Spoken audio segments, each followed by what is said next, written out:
যোৱা 6টা বছৰ আগতে এদিন মই কৈছিলোঁ যে জুবিনৰ বিপথে পৰিচালিত কৰাত তেওঁৰ আশে-পাশে লাগি থকা মানুহখিনি জড়িত হৈ আছে 6 বছৰ আগতে মই কি কৈছিলোঁ হি এতিয়াও সংবাদ মাধ্যমত বৰ্তমান সামাজিক মাধ্যমতো তাৰ উপস্থিতি আছে সেয়েহে মোৰ গোটেই ঘটনাৰ সম্পৰ্কত মোৰ মতামত বা স্পষ্ট ভাৱ আজি নহয় 6 বছৰ আগতে মই ৰাইজৰ ওচৰত বা ৰাইজক মই জনাইছিলোঁ জুবিন আমাৰ জাতীয় সম্পদ জ্যোতিপ্ৰসাদ আগৰৱালা বিষ্ণুপ্ৰসাদ ৰাভা আৰু ভূপেন হাজৰিকাৰ সমকক্ষ বুলি জুবিন গাৰ্গক অভিহিত কৰি মই জুবিনৰ সন্মুখত দিয়া এটি ভাষণো সামাজিক মাধ্যমত উপলব্ধ হৈ আছে জুবিনৰ প্ৰতি মোৰ এক ব্যক্তিগত অভূতপূৰ্ব কৃতজ্ঞতাও আছিলে মোৰ দেউতা প্ৰয়াত কৈলাশনাথ শৰ্মাৰ গীতৰ সংকলন জুবিনে অতি মৰমেৰে ৰুণজুন নামৰ কেছেটটোৰ জৰিয়তে বাণীবদ্ধ আৰু ভিডিঅ' কৰি মোক উপহাৰ দিছিলে আৰু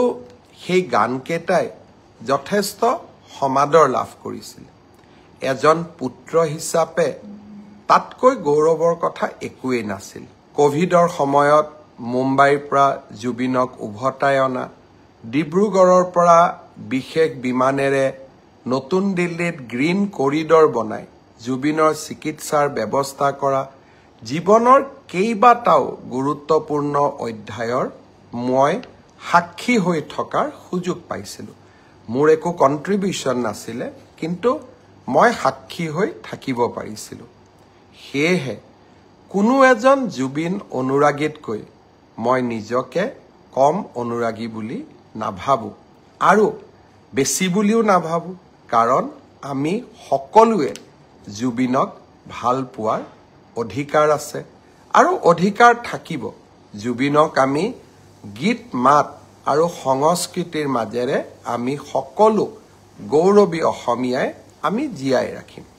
শ্যামকানু মহন্ত আৰু সিদ্ধাৰ্থ শৰ্মাক ক'ব বিচাৰো যে আপোনালোকে জনতাৰ ধৈৰ্যৰ সৈতে খেলিবৰ বাবে চেষ্টা নকৰিব 6 অক্টোবৰ তাৰিখে আমি আপোনালোকক অসমত বিচাৰিছো পূজাৰ কেইটামান দিনৰ বাবে আমি আপোনালোকক বিচৰা নাই যে দশমীলৈকে আপোনালোক আহক দশমীৰ পিছতে 6 অক্টোবৰত আমি আপোনালোকক CIDৰ কাৰ্যালয়ত বিচাৰিছো আৰু আপোনালোকে ফেসবুক লাইভ কৰি বা একোখন পত্ৰ লিখি জনতা আৰু আইনৰ পৰা হাৰিব আপোনালোকে নোৱাৰিব আপোনালোকে যদি সঁচাকৈ আপোনালোক নিৰ্দোষী সাহসেৰে আহক CIDৰ কাৰ্যালয়লৈ আহক আপোনালোকে নিজৰ কথা কওক আৰু যদি আপোনালোকে কথা কব CIDক নুখুজে আদালতৰ ওচৰত গৈ কওক কিন্তু ৰাইজৰ ক্ষোভৰ সৈতে যি ক্ষোভ এতিয়া অগণিত পৰিণত হৈছে ক্ষোভৰ সৈতে আপোনালোকে খেলা নকৰিব মই অসমৰ মুখ্যমন্ত্ৰী হিচাপে আপোনালোকক স্পষ্ট সকিয়নি দিব খুজিছো যে অহা 6 অক্টোবৰৰ তাৰিখৰ দিনা আপোনালোকে নিশ্চিতভাৱে গুৱাহাটীলৈ আহি আপোনালোকে আপোনালোকৰ মন্তব্য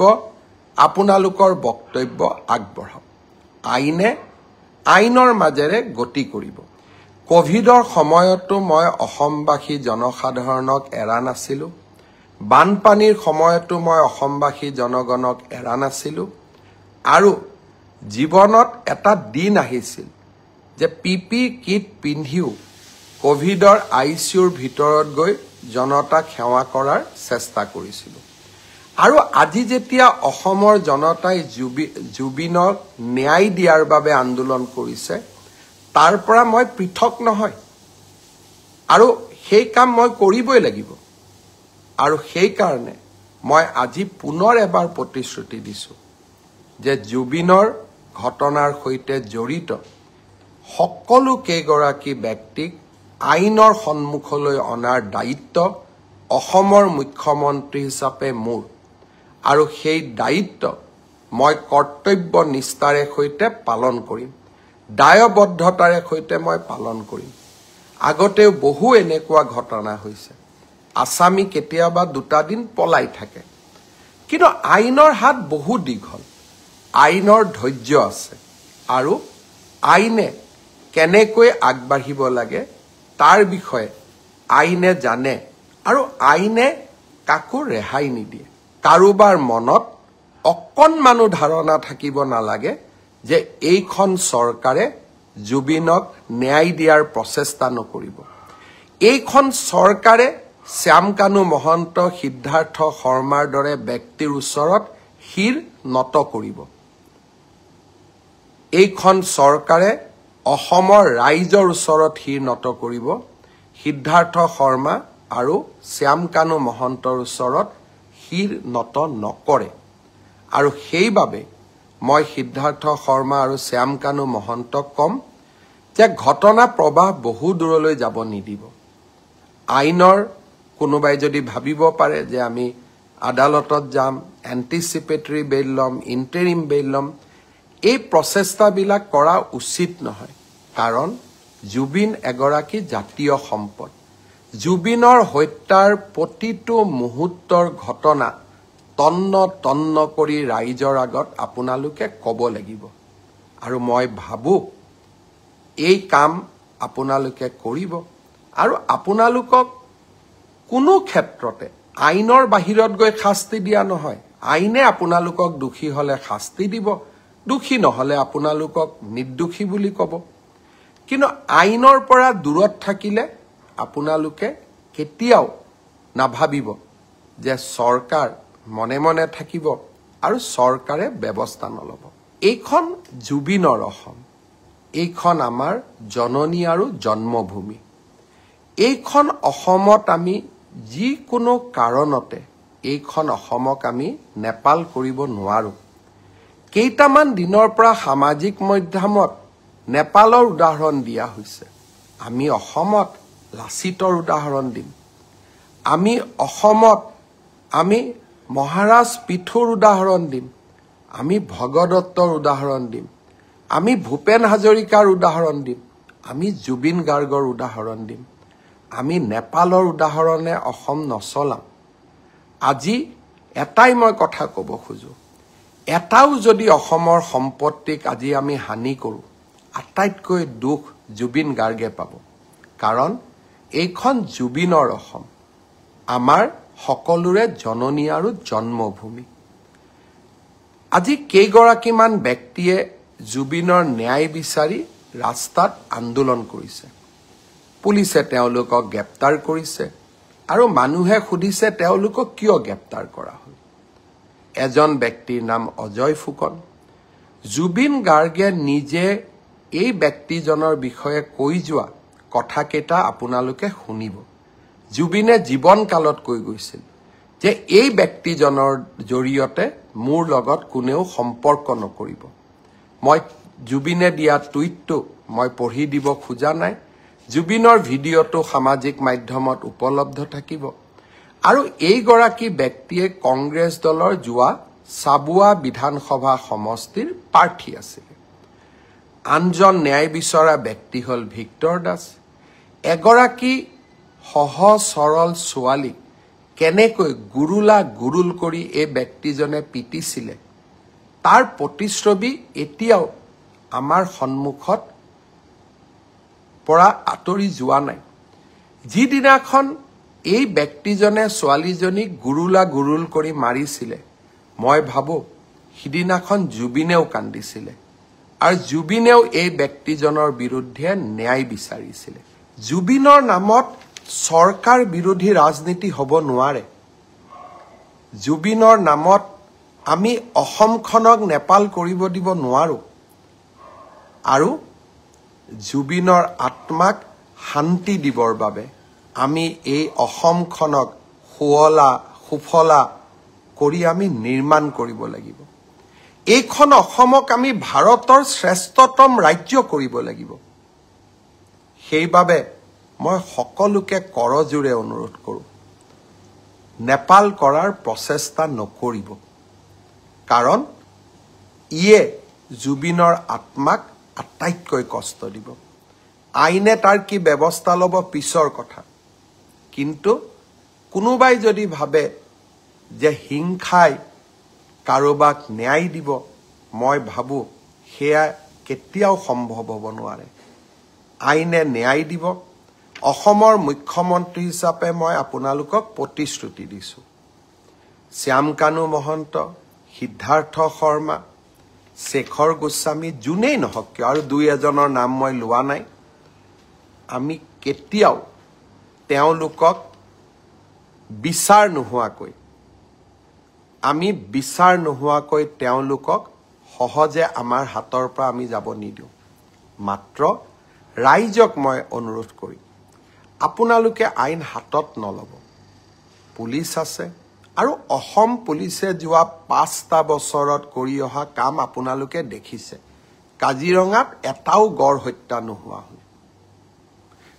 শিশুক ঢিঙৰ ঘটনা জানে আমি কাকো কেতিয়াও এৰি দিয়া নাই আৰু এতিয়াও মই প্ৰতিশ্ৰুতি দিছোঁ যে জুবিন গাৰ্গৰ প্ৰতিটো পল প্ৰতিটো ক্ষণৰ শেষ ক্ষণৰ হিচাপ আমি অসমবাসী ৰাইজে পাব লাগিব ধৈৰ্য আমাৰ থাকিব লাগিব কাৰণ যদি আমি ধৈৰ্য হেৰুৱাই পেলাওঁ তেতিয়াহ'লে আমি আমাৰ মানসিক সন্তুলনো হেৰুৱাই পেলাম আৰু তেতিয়া আমি আমাৰ আকাংক্ষিত লক্ষ্যত উপনীত হ'ব নোৱাৰোঁ শ্যামকানু মহন্ত সিদ্ধাৰ্থ শৰ্মাৰ বিৰুদ্ধে আমি লুকআউট নটিচ ইস্যু কৰিছোঁ অৰ্থাৎ তেওঁলোক এতিয়া বিদেশলৈ পলাই যাব নোৱাৰে পোষ্টমৰ্টেম ৰিপৰ্ট ছিংগাপুৰৰ পৰা আনিবৰ বাবে আমি প্ৰচেষ্টা কৰিছোঁ গুৱাহাটী মেডিকেল কলেজৰ পোষ্টমৰ্টেম ৰিপৰ্ট ইতিমধ্যে প্ৰস্তুত হৈ উঠিছে দিল্লীৰ CFLলৈকে আমি তেওঁৰ ভিছেৰা চেম্পল পঠাইছোঁ যাতে তেওঁৰ শৰীৰত কোনোবাই বিষ প্ৰয়োগ কৰিছিল নেকি তাৰ বিষয়ে যাতে আমি জানিব পাৰোঁ শ্যামকানু মহন্তৰ প্ৰত্যেকটো একাউণ্ট পেন কাৰ্ড তেওঁৰ ক্ৰেডিট কাৰ্ড আমি সকলো ফ্ৰিজ কৰিছোঁ যাতে তেওঁ বহু দিনলৈ বাহিৰত থাকিব নোৱাৰে আৰু 6 অক্টোবৰৰ দিনাখনলৈকে যদি সিদ্ধাৰ্থ শৰ্মা আৰু শ্যামকানু মহন্ত নাহে অসম পুলিচে আপ্ৰাণ প্ৰচেষ্টা কৰিব তেওঁলোক য'তেই আছে তাৰ পৰা আমি উভতাই অসম ভূমিলৈ লৈ অহাৰ বাবে আৰু আপোনালোকৰ হাততো কিবা তথ্য থাকিলে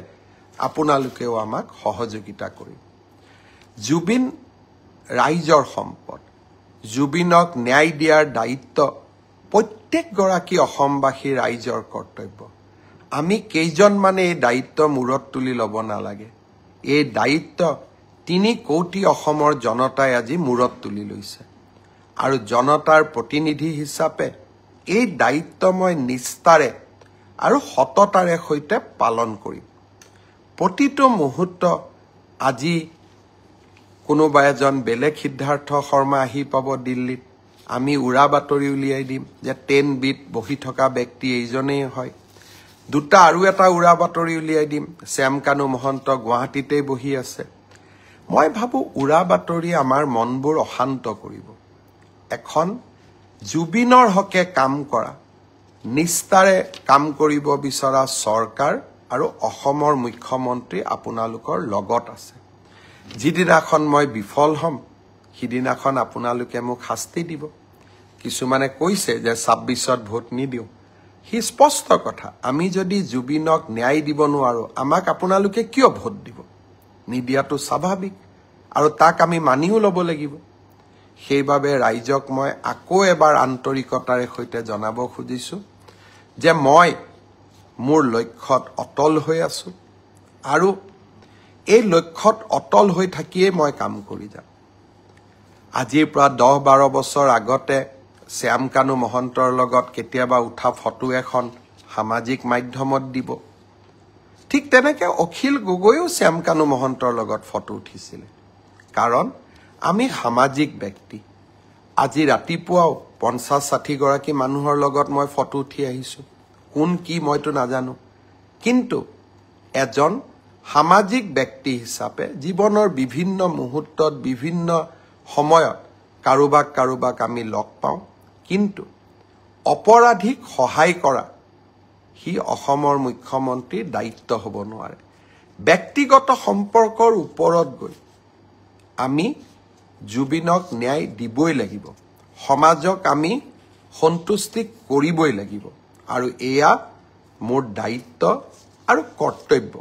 মই মাত্ৰ এটাই অনুৰোধ কৰিম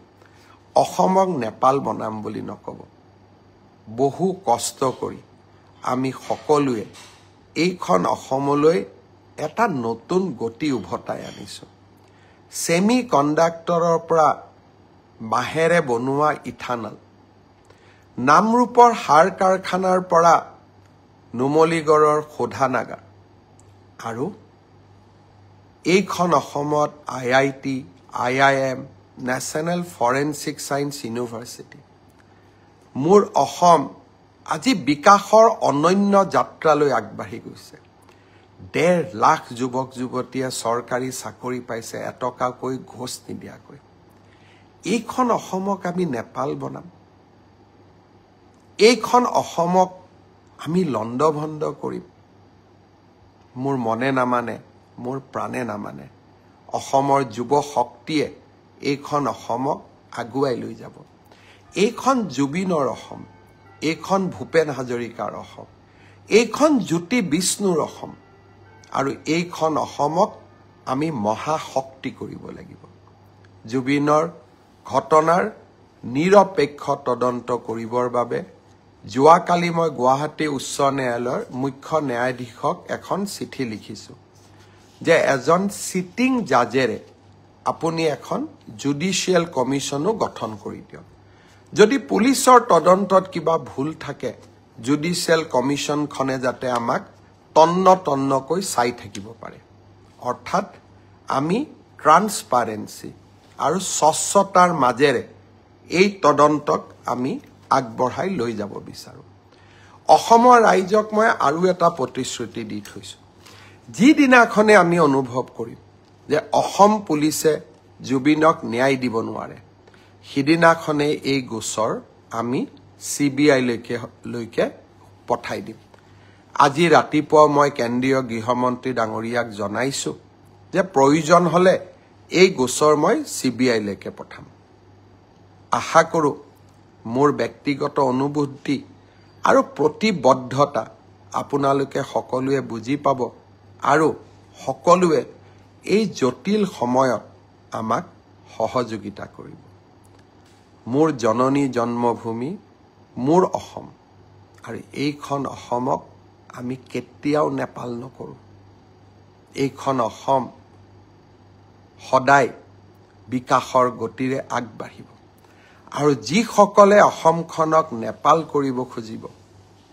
তেওঁলোকৰ লগত মোৰ ৰাস্তা নিমিলে আৰু তেওঁলোকক জীৱনৰ শেষ মুহূৰ্তলৈ আৰু জীৱনত এটোপা ৰক্ত থকালৈকে অসমক নেপাল কৰিব খোজা সকলৰ সৈতে সাহসেৰে মই থিয় দিম লাগিলে তেনে কৰিবলৈ যাওঁতে মই মৃত্যুকো সাৱটি লম বহুত বহুত ধন্যবাদ